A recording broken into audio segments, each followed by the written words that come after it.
Hello student, आज हम पढ़ेंगे ज्योग्राफी का चैप्टर नंबर 1। और जो आज हमारा टॉपिक है वो है land degradation and conservation measures. We have shared our land with the past generation and will have to do so with the future generation. आज जो हम लैंड शेयर कर रहे हैं वो हमारी पास्ट जनरेशन के थ्रू हमें मिली है और यही हमें करना है अपनी फ्यूचर जनरेशन के साथ। यानी कि जैसे हमें हमारे पास्ट या हमारे दादा परदादा ने जो हमें लैंड दी थी वो अब हमें हमारी आने वाली जो जनरेशन है उसको देनी है। 95% ऑफ आर बेसिक नीड्स, और 95% जो है बेसिक नीड्स खाने के, शेल्टर, रहना या clothes are obtain from land, ये सब लैंड से पाई जाती है। Human activities have not only brought about the degradation of land but have also aggravated the pace of natural force to cause damage to land. Human activities से न केवल land का डिग्रेडेशन होता है उसके साथ साथ हम कह सकते हैं कि जो नेचुरल फोर्सेस हैं ये भी एग्रीवेटेड होती हैं, यानी कि ये भी कारण बन जाती हैं डैमेज ऑफ लैंड को, मतलब जो लैंड है उसको डैमेज करने का एक कारण बन जाती हैं। तो यानी कि जो नेचुरल फोर्सेस हैं वो भी मजबूर हो जाती हैं कि वो लैंड का डैमेज कर दें। नेचुरल फोर्सेस कैसे, जैसे मान लीजिए अगर आप ज़रूरत से ज़्यादा डैम बनाएंगे तो इससे भी जो बैलेंस है वो बिगड़ जाएगा और फिर लैंड का डैमेज होगा।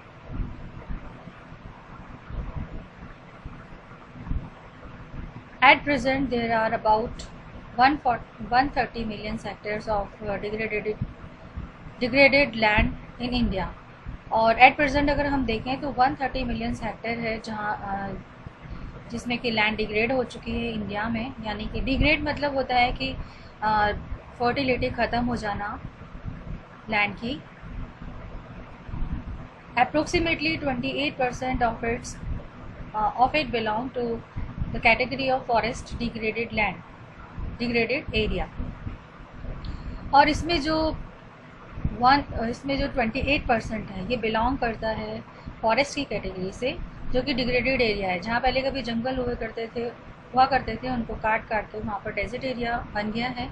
और 56% of it is water eroded area, मतलब लैंड के फॉरेस्ट को काट दिया गया है ऐसा एरिया 28% है। 58% ऐसा एरिया है जहाँ की वाटर के थ्रू इरोड कर दिया गया है, यानी जो एरिया है वो वाटर के थ्रू इरोडेड हो गया है, यानी जो पानी है वो अपने साथ सॉइल की फर्टिलिटी को आगे लेके चला गया है। एंड रेस्ट, और जो बचा हुआ है, इज़ अफेक्टेड बाय द सेलाइन मतलब होता है खारापन या एल्कलाइन डिपॉजिट्स। इनकी वजह से जो एरिया है वो ख़राब हो गया, यानी कि जहाँ पर सैलिनिटी और एल्कलिनिटी जो बढ़ जाती है तो फर्टिलिटी ख़त्म हो जाती है लैंड की। तो ये सब बताया किस तरह से जो हमारा लैंड है वो डिग्रेड हो चुका है। तो 28% तो बिलोंग करता है फॉरेस्ट डिग्रेडेड एरिया, 56% बिलोंग करता है वाटर इरोडेड एरिया, एंड जो बचा हुआ है वहाँ पे saline and alkaline deposits. Some human activities such as deforestation, कुछ ह्यूमन एक्टिविटीज़ जैसे कि डिफॉरेस्टेशन है या overgrazing, mining and quarrying too have contributed significantly in land degradation। Human activities के अंदर जैसे कि डिफॉरेस्टेशन यानी जंगलों को काटना, ओवरग्रेजिंग यानी कि जानवरों को चराना, ज़रूरत से ज़्यादा चराना, माइनिंग माइंस वगैरह बनाना, क्वेरिंग खोदना लैंड को अंदर तक, एंड टू हैव, ये सब जो हैं वो कंट्रीब्यूशन देते हैं लैंड को डिग्रेड करने में। ये इंडिया का वेस्टलैंड बताया गया है 2000 के अकॉर्डिंग है, अब तो उसमें बहुत सारे चेंजेस आ गए हैं। और इसमें यही बताया गया कि कितना एरिया है जो वाटर के थ्रू इरोडेड है और कितना एरिया है जो फॉरेस्ट, अभी आप पढ़ के आए हैं, सन तो बिलोंग करता है फॉरेस्ट डिग्रेडेशन से। 28% है ये फॉरेस्ट डिग्रेडेशन है, ये वाटर इरोडेड एरिया है। और 10% ये शो किया गया है आपका विंड इरोजन के थ्रू, और सलाइन वाला जो है ये 6% है। Mining sites are abandoned after excavation work is completed, leaving deep scars and traces of overburdening। जो माइनिंग साइट्स हैं ये बहुत ज़्यादा होने लगे हैं, और माइनिंग साइट्स यानी कि अर्थ की खुदाई करना after excavation work is complete, और जब खुदाई का काम कंप्लीट हो जाता है तो जो उसमें गहरे गहरे गड्ढे खोदे गए हैं उसको वैसे ही रहने दिया जाता है, और जिससे क्या होता है ओवर बर्निंग होने की वजह से जो लैंड है वो ख़राब हो जाती है, या मतलब वो धंस जाती है। इन स्टेट्स लाइक जैसे कि झारखंड, छत्तीसगढ़, मध्य प्रदेश, उड़ीसा, यहाँ पर डिफॉरेस्टेशन होता है माइनिंग की वजह से, यानी कि माइनिंग करने के लिए पहले इनको जंगलों को काटना पड़ता है और उसके बाद फिर ये माइनिंग करते हैं, तो इससे क्या होता है लैंड डिग्रेड हो जाती है। इन स्टेट लाइक गुजरात जैसे गुजरात या राजस्थान है, इसके अलावा जो मध्य प्रदेश है, महाराष्ट्र, यहाँ पर ओवर ग्रेजिंग ज़्यादा होती है, ये मेन रीज़न है लैंड डिग्रेडेशन का। और जिस Punjab and Haryana and western Uttar Pradesh, यहाँ पर ओवर इरीगेशन होता है, ये रिस्पॉन्सिबल है लैंड डिग्रेडेशन का, क्योंकि ओवर इरीगेशन से क्या होता है सैलिनिटी और एल्कनिटी बढ़ जाती है, और जिस वजह से जो लैंड है वो फर्टाइल नहीं रहती है। Logging due to water logging leading to increase the salinity, और वाटर लैगिंग की वजह से जो है सैलिनिटी बढ़ जाती है। ये सारे रीजंस बता रखे हैं कि लैंड डिग्रेड क्यों हो रही है और कौन कौन से स्टेट में क्या रीज़न है लैंड डिग्रेड होने का।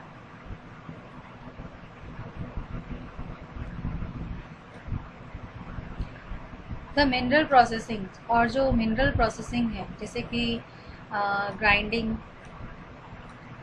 लाइमस्टोन को तोड़ना फॉर सीमेंट इंडस्ट्रीज़ के लिए, and calcite and soap stones for ceramic industries, या कैल्साइट या सोप स्टोन्स बनाना सेरेमिक इंडस्ट्रीज़ के थ्रू। ये बहुत बड़ी क्वांटिटी के अंदर डस्ट क्रिएट करता है एटमॉस्फेयर के अंदर। It retards the process of infiltration of water, इसके अलावा जो वाटर है वो भी इनफिल्ट्रेशन हो जाता है, यानी इसको भी गंदा कर देता है into the soil after the settle down, और जब ये सेटल डाउन हो जाते हैं ऑन द लैंड। ये जो इनफिल्ट्रेशन की प्रक्रिया है वाटर की इनटू द सॉइल आफ्टर, उसको भी क्या करता है ये ख़राब कर देता है। It settle down on the land, और ये लैंड पर सेटल डाउन हो जाता है। In recent years industrial influent as waste have become major source of land and water pollution in many part of the country. और recent years के अंदर जो अगर हम देखें कि कुछ रिसेंट ईयर्स मतलब होता है कि जो अभी इन दिनों जो चल रहा है, तो इंडस्ट्रियल इन्फ्लुएंट मतलब होता है इंडस्ट्री से निकला हुआ जो कचरा वेस्ट होता है उसको इन्फ्लुएंस कहा गया है। तो इंडस्ट्रियल इन्फ्लुएंस एज वेस्ट के रूप में जो कचरा है उसका इंडस्ट्रीज़ का है became the major source of, ये मेजर कारण है लैंड और वाटर पॉल्यूशन का many part of the country. There are many ways to solve the problem. ये तो सारा था कि इसमें बताया कि कैसे लैंड डिग्रेड हो रहा है, क्या क्या रीजंस है उसके, आप इसको पॉइंट्स में कर सकते हैं। और फिर उसके बाद बताया कि कैसे इसको सॉल्व किया जाए, इस जो प्रॉब्लम है वो कैसे हम सॉल्व कर सकते हैं। तो ये मेजर्स हम उसको बोल सकते हैं, उपाय। तो सॉल्व करने का जो इन्होंने एक तरीका बताया वो है, सबसे पहला है solve the problem of land degradation, और इसमें है एफॉरेस्टेशन, यानी हमें ज़्यादा से ज़्यादा जंगलों को लगाना चाहिए, पेड़ों को लगाना चाहिए, एंड प्रॉपर मैनेजमेंट रखना चाहिए ग्रेजिंग का। Can help to some extent planting of shelter belt, और शेल्टर बेल्ट बनाने चाहिए। एंड कंट्रोल ओवर ग्रेजिंग पर कंट्रोल करना चाहिए। स्टेबलाइजेशन ऑफ सैंड ड्यून्स को स्टेबल करना चाहिए। स्टेबलाइजेशन इसलिए बोला स्थिर करना चाहिए। जो सैंड ड्यून्स होते हैं हवा के थ्रू एक स्थान से दूसरे स्थान पर चले जाते हैं, और ये विंड इरोजन कहलाता है। जैसे अभी आपने देखा था 6% है ये विंड इरोजन के, ये 10% है ये विंड इरोजन के थ्रू होता है। तो सैंड ड्यून्स को स्टेबल करना चाहिए। कैसे स्टेबल कर सकते हैं, जैसे डेजर्ट एरिया के अंदर तो हम थॉर्नी बुशेस लगाकर उसको स्टेबल कर सकते हैं। ये कुछ तरीके हैं जिससे कि हम डिग्रेडेशन को रोक सकते हैं। Proper management of waste land, इसके अलावा हमें प्रॉपर मैनेजमेंट करना चाहिए वेस्ट लैंड का, कंट्रोल ऑफ माइनिंग एक्टिविटीज़ को कंट्रोल करना चाहिए, क्योंकि माइनिंग करने के लिए हमें बहुत सारे फॉरेस्ट काटने पड़ते हैं और अंदर से जब हम मटेरियल निकाल लेते हैं, फॉरेस्ट काटा उसके अलावा हम अंदर का मटेरियल निकाल लेते हैं, जो हमारी अर्थ का जो वो हिस्सा है वो बहुत ज़्यादा ख़राब हो जाता है या उसमें चेंज हो जाता है, जिसकी वजह से बारिश और उसकी वजह से ये जो हिस्सा है वो धंस जाता है। प्रॉपर डिस्चार्ज और प्रॉपर डिस्चार्ज करना चाहिए। डिस्पोजल ऑफ इंडस्ट्रियल इन्फ्लुएंस, जो भी इंडस्ट्रियल इन्फ्लुएंस हैं, जो इंडस्ट्री से निकलने वाला कचरा और वेस्ट है, आफ्टर ट्रीटमेंट उसके बाद ही हमें इसको नदियों के अंदर या लैंड पर छोड़ना चाहिए। इन इंडस्ट्रियल एंड सब अर्बन एरियाज इसके अंदर, तो इसमें आप 6-7 पॉइंट बना सकते हैं इसमें कि क्या क्या करना चाहिए। इस प्रॉब्लम को सॉल्व करने के लिए तो पहले एफॉरेस्टेशन करना चाहिए, दूसरा प्रॉपर मैनेजमेंट होना चाहिए ग्रेजिंग का, तीसरा प्लांटिंग ऑफ शेल्टर बेल्ट होना चाहिए, शेल्टर बेल्ट ऑफ प्लांट्स, चौथा है ओवर ग्रेजिंग को कंट्रोल करना चाहिए, फिफ्थ है stabilisation of sand dunes by growing thorny bushes, and उसके बाद आपका आता है नेक्स्ट है आपका proper management of waste land, control mining activities, proper discharge and disposal of industrial influence and waste after the treatment. ये सारी चीज़ें हैं जिससे कि हम करके लैंड डिग्रेडेशन को बचा सकते हैं। तो ये तो था लैंड डिग्रेडेशन के बारे में कि कैसे लैंड डिग्रेड होता है, कैसे लैंड की फर्टिलिटी ख़राब होती है, लैंड ख़राब होता है और कैसे हम इसको रोक सकते हैं। अब आता है आपका सॉइल रिसोर्सेज। लैंड में सॉइल बहुत इम्पॉर्टेंट चीज़ है, जैसे कि अभी आप पढ़ के आए हैं कि लैंड में एग्रीकल्चर जो होती है वो सॉइल की वजह से ही होती है, और अगर सॉइल नहीं हो तो शायद एग्रीकल्चर भी नहीं हो सकता। Soil is the most important renewable natural resource, और सॉइल क्या है, एक बहुत ही इम्पॉर्टेंट रिन्यूएबल नेचुरल रिसोर्स है। It is a medium of plant growth, और ये एक मीडियम है प्लांट ग्रोथ का, support the different types of living organism, और ये सपोर्ट करती है different type of living organisms को अर्थ में। Soil is living system, soil is a living system, ये एक लिविंग सिस्टम है और इसको बनने में मिलियंस ऑफ ईयर्स लग जाते हैं। It takes millions of years to form soil up to a few centimeter in depth, मतलब कि फ्यू सेंटीमीटर भी अगर मिट्टी को बनना है तो उसको मिलियंस ऑफ ईयर्स लग जाते हैं। और relief parent rocks and bed rocks, climate, vegetations and other form of life and time are important. ये सब चीज़ें इम्पॉर्टेंट हैं फॉर्मेशन ऑफ सॉइल के लिए। तो अगर आपसे क्वेश्चन पूछा जाता है कि write about the formation of soil या describe the formation of soil, तो इसमें आप लिख सकते हैं कि कैसे सॉइल बनती है। तो इसमें यहाँ से आप लिख सकते हैं it takes a millions of years, और ये जो डिपेंड होता है ये रिलीफ पेरेंट रॉक्स और bed rock, climates, vegetation and other form of life पर डिपेंड करता है। इसके अलावा टाइम भी एक इम्पॉर्टेंट फैक्टर है सॉइल को बनाने में। और ये सॉइल बनती कैसे है उसका ये इन्होंने बता रखा है तरीका, क्योंकि वेरियस फोर्सेस होते हैं नेचर के, जैसे कि चेंज इन टेम्परेचर में बदलाव आना, ये सब वेरियस फोर्सेस ऑफ नेचर की वजह से होता है। कि टेम्परेचर चेंज होना, action of running water, wind and glaciers, activities and decomposers etcetera. तो ये सारी चीज़ें हैं जो कंट्रीब्यूट करती हैं सॉइल को बनाने में। इसके अलावा केमिकल एंड ऑर्गेनिक चेंजेस होते हैं इन द सॉइल के अंदर, इक्वली ये भी इम्पॉर्टेंट होता है। Soil also consist of organic humus, और जो सॉइल है वो ऑर्गेनिक ह्यूमस से भी बनता है। ह्यूमस आप लोग जानते हैं जो डेड रिमेन्स होते हैं प्लांट एंड एनिमल्स पे, उसको ह्यूमस कहा जाता है। और इसके अलावा ये इनऑर्गेनिक मटेरियल्स से भी बनती है। इनऑर्गेनिक मटेरियल्स यानी कि जिसमें ऑर्गेनिक मटेरियल जिसमें ह्यूमस है, यानी कि लिविंग ऑर्गेन्स के मरने के बाद वो ऑर्गेनिक मटेरियल हो गया, और इनऑर्गेनिक मतलब जिसमें लिविंग थिंग नहीं आती है, तो ये इंक्लूड होते हैं इसके अंदर। तो ये सॉइल फॉर्मेशन के बारे में इसमें बताया गया है। अब ये देखिए आप, ये सॉइल की इन्होंने किस तरह से बनता है वो बता रखा है कि ये टॉप सॉइल है जो आप देखते हैं, ऊपर वाली जो मिट्टी होती है the upper most soil of layer, और ये ही सबसे ज़्यादा फर्टाइल मानी जाती है और इसी के अंदर एग्रीकल्चर किया जाता है। तो टॉप सॉइल इम्पॉर्टेंट है। देन उसके नीचे आती है सब सॉइल, आपने साइंस में पढ़ा होगा। सब सॉइल या weather rock, sand and silt clay से बनती है, यानी रॉक्स के टूटने फूटने से और सैंड्स और सिल्ट वगैरह मिलाकर ये सब सॉइल तैयार होती है। और इसके नीचे इसके नीचे जो होता है वो होता है सबस्टेंटम वेदर पेरेंट रॉक मटेरियल, कि भाई ये कहाँ से कौन से रॉक मटेरियल से आया है। तो वेदर यानी कि टूटने की वजह से जो रॉक पेरेंट रॉक्स है उसके टूटने की वजह से जो मटेरियल इकट्ठा होता है ये उसको सबस्ट्रेटम बोलते हैं। A layer of something lying under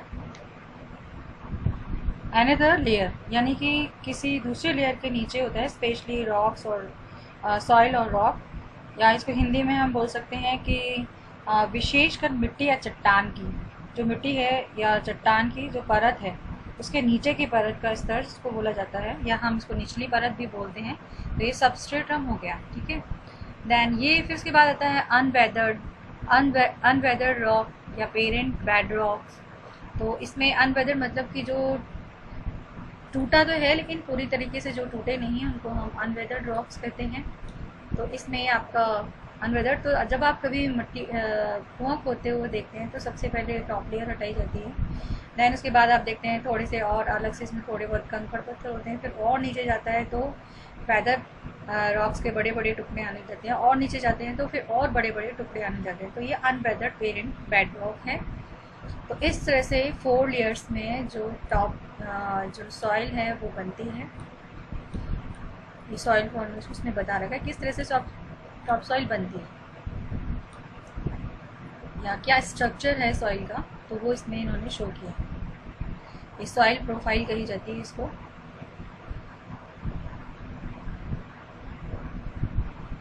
on the basis of factors, और अगर हम देखें कि जो भी फैक्टर्स हैं उनके बेसिस पर जो सॉइल फॉर्मेशन है, वो सॉइल का फॉर्मेशन होता है colour, thickness, texture, age, chemical and physical properties. The soil of India can be classified different types, और जो सॉइल है इंडिया की वो अलग अलग डिफरेंट टाइप्स के अंदर उसको क्लासीफाई किया जा सकता है।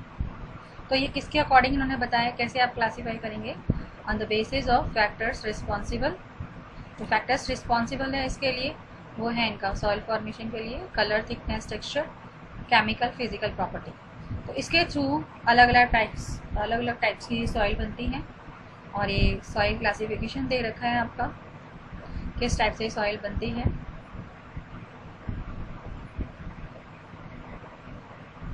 क्लासिफिकेशन ऑफ सॉइल मतलब इसको सॉइल को डिवाइड किया गया है अलग अलग टाइप्स के अंदर। इंडिया हैज़ वेराइड रिलीफ, क्योंकि इंडिया का जो रिलीफ है वो अलग अलग पाया जाता है, डिफरेंट पाया जाता है।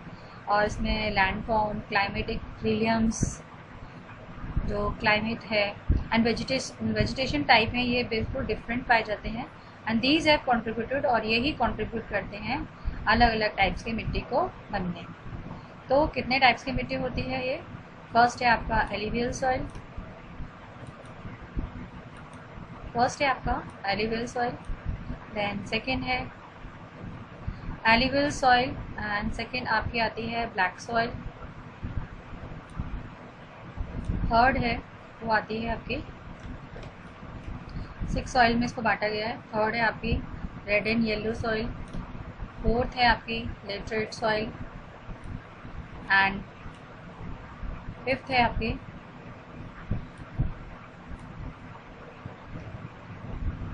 Highlight soil.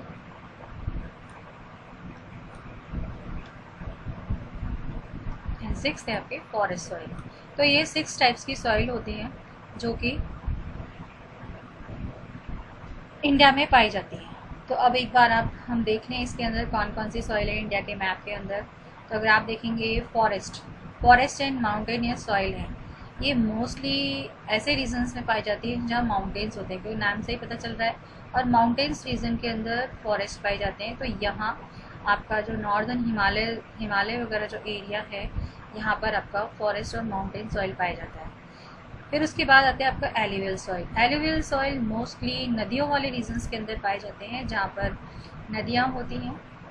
ये आपका एलिवियल सॉइल को शो कर रहा है, और ये मोस्टली जहाँ से रिवर्स वगैरह रिवर्स वगैरह ज़्यादा होती हैं, इस एरिया के अंदर आपका ये एलिवल सॉइल पाया जाता है। तो आप देखेंगे नॉर्दर्न प्लेन वाला जो एरिया है ये रिवर्स के थ्रू बना हुआ है और इसी वजह से यहाँ पर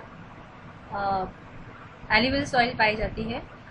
और एलिवल सॉइल आप देखेंगे इंडिया के मोस्टली रीजन्स के अंदर पाई जाती है और ये सबसे ज़्यादा फर्टाइल सॉइल होती है और एग्रीकल्चर होता है जो इसी जगह किया जाता है। और एलिवल के बारे में आपको बताया था, ये 2 टाइप्स की होती है। एक होता है आपका ओल्ड एलिवल जिसे कि हम भांगर बोलते हैं, और एक होता है आपका न्यू एलिवल जिसे कि हम खादर बोलते हैं। हर साल फ्लड के थ्रू जो सॉइल बनती है उसको हम न्यू एलिवल बोलते हैं। ये देखिए आप सारा इसमें जो मोस्टली जो स्टेट्स वगैरह इंक्लूड हो रहे हैं, मोस्टली जहाँ नदियाँ जा रही हैं, ये सब ये एलिवल सॉइल को शो कर रहा है जहाँ जहाँ। और ये ओशन में गिरने से पहले भी एलिवल सॉइल होती है क्योंकि ये रिवर्स के थ्रू यहाँ बनाई जाती है। तो ये जहाँ पर भी आपको दिख रहा है ये सब एलिवल सॉइल को शो कर रहा है। देन उसके बाद आता है आपका ये सारे रिवर्स के थ्रू जनरेट हो रहे हैं, तो ये सब एलिवल सॉइल। उसके बाद आता है आपका रेड और yellow soil. Red and yellow soil के लिए इन्होंने ये यूज़ किया है, ये वाला कलर। तो ज़्यादातर रेड एंड येलो सॉइल यहाँ पर पाई जाती है। ये आपका इसमें उड़ीसा भी आ गया, मध्य प्रदेश भी आ गया और भी झारखंड, छत्तीसगढ़ वगैरह इसमें इंक्लूड हो गया। Some part of West Bengal भी इसके अंदर आ गया है। तो ये सारा शो कर रहा है आपका रेड एंड येलो एलिवल्स, रेड एंड येलो सॉइल को। रेड एंड येलो इसलिए होता है, रेड कलर इसलिए होता है क्योंकि इसके अंदर आयरन की मात्रा ज़्यादा होती है, तो इस वजह से यहाँ पे रेड एंड येलो सॉइल पाया जाता है। तो मोस्टली आप देखेंगे ईस्टर्न स्टेट्स हैं उसमें भी रेड एंड येलो सॉइल पाई जाती है। देन फिर आता है आपका ब्लैक सॉइल। ब्लैक सॉइल आप देखेंगे ये आपके प्लेटिव रीजन्स हैं जहाँ पर कि ब्लैक सॉइल पाई जाती है। और इसमें आपका मध्य प्रदेश आ गया, some part of, and Maharashtra आ गया है आपका। तो ये प्लेटिव रीजन्स हैं जो कि लावा के थ्रू बनते हैं ब्लैक सॉइल। तो यहाँ ब्लैक सॉइल पाई जाती है। इसके अलावा आती है लेटरेट सॉइल। तो लेटरेट सॉइल आप देखेंगे ये जिससे ईंट वगैरह बनाई जाती है वो लेटरेट सॉइल कहलाती है। तो ये मोस्टली ऐसे एरियाज़ के अंदर पाई जाती है जो कोस्टल रीजन्स होते हैं। फिर आती है arid soil. Arid soil, arid जैसे नाम से पता चलता है कि यहाँ पे पानी की कमी होती है, तो ये डेजर्ट एरिया होता है एराइड सॉइल। इसको हम डेजर्ट सॉइल भी बोलते हैं। तो ये राजस्थान का वेस्टर्न पार्ट है जहाँ पर इस टाइप की मिट्टी पाई जाती है। तो ये तो था आपका पूरा सॉइल के बारे में, थोड़ा सा आपको डिटेल में मैंने समझा दिया। और इससे ज़्यादा डिटेल जो है वो हम आपको नेक्स्ट वीडियो के अंदर बताएंगे कि इनके सारी डिटेल के बारे में कि किस टाइप की सॉइल होती है, इसमें क्या क्या मिला हुआ होता है। तब तक जो मैंने पढ़ाया है उसको आपको रिवाइज करना है। Okay bye, have a nice day.